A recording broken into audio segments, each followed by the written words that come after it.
certains jeux sont conçus spécifiquement pour nous rendre accros, nous faire dépenser et nous faire revenir. Vous allez me dire que ce sont probablement uniquement des jeux mobiles qui sont concernés, mais malheureusement non. En 2018, les récentes recherches suggéraient que le marché des lootbox générait 30 milliards de dollars, et que des studios comme Ubisoft et Take-Two Interactive se reposaient dessus pour générer la majorité de leurs revenus. Plus de 90% de ces revenus sont d'ailleurs uniquement générés par très peu de joueurs, qu'on appelle les baleines. Pour ça, il y a de plus en plus de réglementations mises en place pour éviter les pratiques sinistres visant à rendre accros les joueurs pour les faire revenir contre leur gré. Il y a aussi de nombreux débats toujours en cours au sein de l'Union européenne concernant le fait de diminuer la présence de lootbox en jeu. Et au final, il y a tout simplement un nom donné à ce concept de design néfaste, les dark patterns ou les modèles sombres. Mais qu'est-ce que c'est exactement ? Quels jeux sont concernés et comment ça fonctionne ? Est-ce que les scientifiques ont raison quand ils disent que certains jeux semblent conçus pour créer des dépendances ? Et pourquoi certaines mécaniques de jeu sont comparées à des machines à sous de casino ? Quand on sait la manière dont ces récompenses fonctionnent et sur quel type d'expérience elles sont basées, ça fait assez froid dans le dos. Alors pour ce 12e jour du calendrier de l'Avent, parlons de l'éthique dans les jeux vidéo, et plus spécifiquement, parlons du cas des lootbox.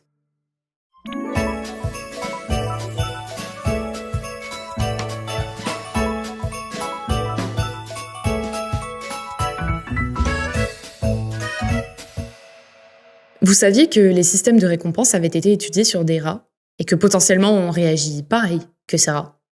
Je m'explique. Skinner, un psychologue américain du XXe siècle, a développé un modèle de procédé expérimental appelé la boîte de Skinner. Dedans, il y met un rat à qui il va donner une récompense lorsqu'il a le comportement attendu, c'est-à-dire appuyer sur le levier. C'est ce qu'on appelle le renforcement positif.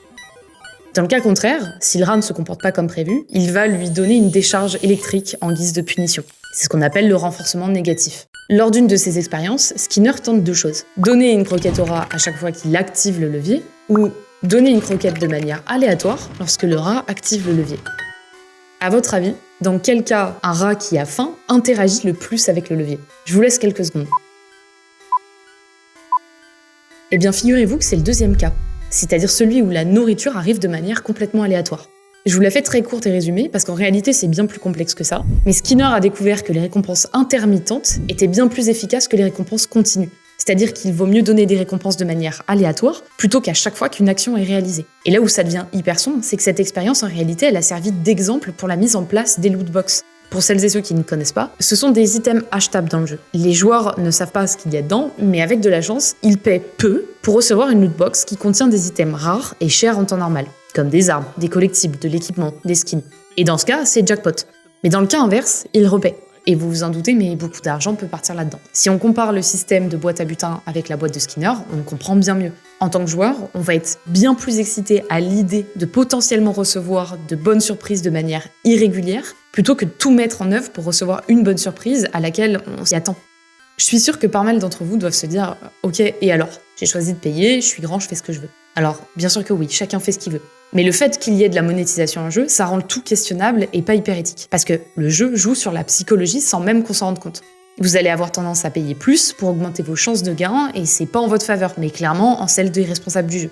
À côté de tout ça, on peut aussi se questionner sur les cartes Pokémon, ou les feuilles Diddle quand on était plus jeune, ou encore les cônes surprises en boulangerie. Bah ouais, parce que en soi, moi, je me rappelle que j'étais hyper excitée à 10 ans à l'idée d'aller en boulangerie, juste parce que je savais que je pourrais supplier ma grand-mère de me laisser dépenser ma petite monnaie dans ces trucs. Avec du recul, je vous le cache pas, c'était toujours très nul. Il y avait jamais rien d'hyper intéressant dans ces cônes. Mais l'expérience, elle était hyper excitante. Et surtout, j'étais jamais sûre à 100% que le prochain cône ne serait pas mieux. Célien Audan en parle d'ailleurs dans sa conférence GDC Ethics in the Game Industry. Il raconte que l'impact de ces cônes, de ces feuilles Diddle et ces cartes Pokémon était moins conséquent que les lootbox d'aujourd'hui, pour plusieurs raisons notamment. La première, c'est que, comme je vous le disais, en boulangerie, je devais demander à ma grand-mère d'accepter cette dépense. En deuxième, c'est le déplacement physique. J'avais pas accès à ces cônes facilement. Il fallait aller en boulangerie, et parfois, il y avait plus de cônes. Et surtout, j'avais la vraie valeur de l'argent affichée. 2 €, c'était 2 €. Et pour aller plus loin, il y a certains jeux qui vont forcer la récompense ultime dès le premier achat pour nous mettre en tête, en tant que joueur, que ça peut nous arriver, et nous inciter à acheter. En magasin, c'est impossible de truquer ça.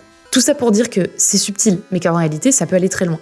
D'où les questionnements et les réglementations soulevées depuis peu. De nouvelles recherches suggèrent même que l'achat de lootbox et des comportements de jeux similaires chez les enfants ou les adolescents peuvent conduire à des addictions aux jeux plus tard dans leur vie. Étant donné que de nombreux jeux destinés aux enfants comme Pokémon contiennent ces mécanismes, les parents doivent être conscients de ce problème potentiel et surveiller les dépenses dans les jeux. Est-ce que vous êtes du genre à acheter des lootbox ? Et c'est quoi votre rapport avec ça ? Sur cette note pas hyper joyeuse, c'est la fin de cette vidéo, mes Fuxos. Je vous souhaite une belle journée et je vous dis comme d'habitude à demain pour une nouvelle vidéo du calendrier de l'Avent. La bise!